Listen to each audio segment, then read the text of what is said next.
Hey folks, it's Marvin Cash, the host of the Articulate Fly, and we're back with another Southwest Virginia fishing report with Matt Reilly. How you doing, Matt? I'm doing fantastic, Marvin. How are you? As always, just trying to stay out of trouble, but dude, you've been traveling all over the place. Yeah. We got back from my honeymoon, and I guided for about a week and a half, and jetted down to Florida for a couple of days to try to do some fishing down here. But we're getting hit with a hurricane right now, which I think the effects of that are hitting back home too. So as everything's in good shape back home, but we're supposed to be getting some pretty consistent rain the next couple of days as a result of Elsa, which we're just getting brushed with down here. So we'll see what happens. Yeah, and even before that, you were chasing the Brood X in Maryland. Yeah. So we've been all over the place. So it's honestly, kind of being grounded by the hurricane as much as I want to be out fishing right now. We're kind of nice to go and just sit back and watch the rain come down. We should be able to fish probably later this week, but it is nice to have a couple of down days. Yeah, absolutely. And kind of back to the local Southwest Virginia weather, we're really talking about temperatures, mostly highs in the upper 70s, low 80s, but thunderstorms probably forecast every day for the next week or so. And, you were saying, I think before we started recording, that you think the system can absorb a fair amount of that water, but, what are you seeing on the water from a smallmouth perspective? Yeah, so everything was, I don't want to say low, but pretty seasonal, the past week or so. We had a pretty good shot of rain, about an inch, overnight, Thursday and Friday morning. And I guided Friday morning, and we had a big wave of water coming down the new that day. We're still able to get a good day in. Water's still pretty clear, as those sort of isolated summer thunderstorms on the New River don't tend to really dirty anything up unless, again, you're on the upper New or Equator Lake gets filled up with dirty water from flooding on the upper New. But things have recovered pretty well. I mean, I think I saw 10 or 11,000 cubic feet on the New River at Radford Friday afternoon, and then right now we're back down to about 3,000, which is pretty awesome for this time of year. But we're supposed to be getting about a fifth to a quarter of an inch of rain associated with thunderstorms the next week or so every day, which like we were saying, I think partially it's just summertime, but partially effects from this tropical storm Elsa down here hitting the Gulf Coast. So we'll see what happens. I don't think, as quickly as the water drops all across, my region, the trout streams got hit pretty good too. They went up to several hundred cubic feet, but they're back down to right about where they were early last week. So I think even if we do get a bunch of rain, it may put things out of commission for a day or two, but I don't think it's really going to affect us long term. Yeah. So in terms of low, clear water on the New, if that's kind of where you think things are going to kind of stabilize at, kind of what you've been seeing, how are you chasing the smallmouth? Yeah. We've been pretty much, rolling the top water all day, every day. The last couple of days have been out. A few of those days have been slower than normal. If we're not doing anything on top water after a couple of hours, we'll start switching things up, fishing subsurface with bait fish patterns and crayfish patterns, the normal lot. But, most of my clients, and myself included, really enjoy catching fish on top water. And typically that's, the big fish of the summer come on top water flies. So I tend to sort of skew towards that. But if nothing's happening, then we've been going subsurface and catching fish that way. So overall, been having some decent days, and been starting to hear some cicadas up in the trees. So that's becoming more and more relevant. Kind of a weird juxtaposition coming from Brudex fishing up in Maryland down to Southwest Virginia, and the cicadas are just kind of starting to buzz in the trees a little bit. So, pretty typical summer stuff. Topwater fishing's pretty viable, unless it's not, and then we're just going subsurface and fishing, pretty slow, CK bait fish, game changers, clawdads, that kind of thing. Got it. And I assume on the topwater action as kind of the day, the morning goes into the middle of the day, you're pushing to the shade lines and onto structure. Yeah, exactly. And these, the low water, I don't want to call it low. I've been calling it low all year, but it's really seasonal. We just haven't had seasonal for about a decade. The low clear water really kind of helps emphasize the shade line pattern.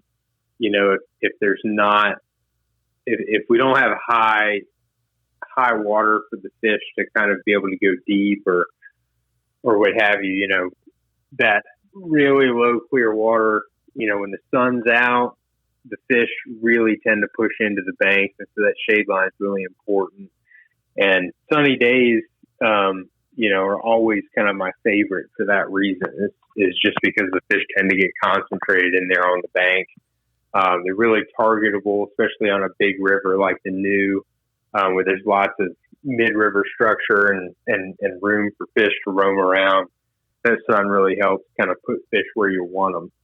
And then if you have cloudy days, if you have rainy days, that's anytime you have heavy rain, that really strong dimpling on the surface tends to, at least in my experience and opinion, it tends to kind of dampen the topwater, the presence that a topwater bug has. So I'll tend to go down in the water column. And a lot of times, especially if we have lower water, I'll pull off the bank a little bit and fish sort of the edge of the first shelf and the second shelf off the bank with streamer flies and that kind of thing. But if we have that, pretty typical clear water, sunny bluebird sky summer day, then absolutely I'm just, rolling down the bank and fishing every piece of shade like it's the last one on the river. Yeah, there you go. And I'll imagine too, since you've gotten rain, that you probably can still go high and fish for trout, and it's probably kind of your typical summer terrestrial game at this point. Yeah, it's definitely getting stronger and stronger. We're, lucky, as I always say, that we never really get too hot or too warm trout fish.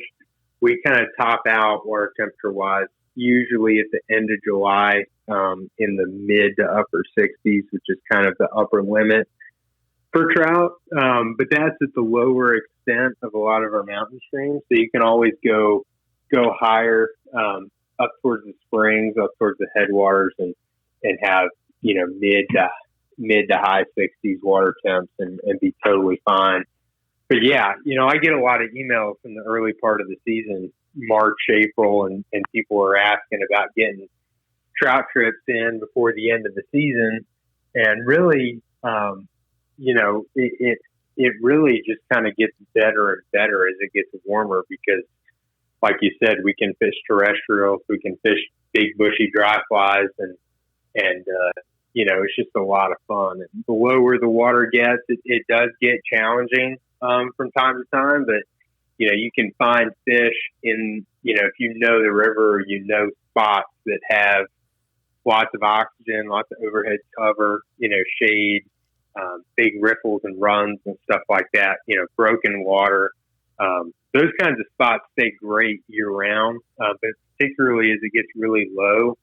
Early last week, I had a couple of trout trips where that's pretty much what we did was we just ran around the whole river system looking for spots like that and ended up putting up pretty good number of fish, almost all on dry dropper rigs, fishing those more broken water pools and runs. Because the fish, when you have higher to average flows, they can spread out a little bit. They've got the depth and the flow to kind of cover them overhead.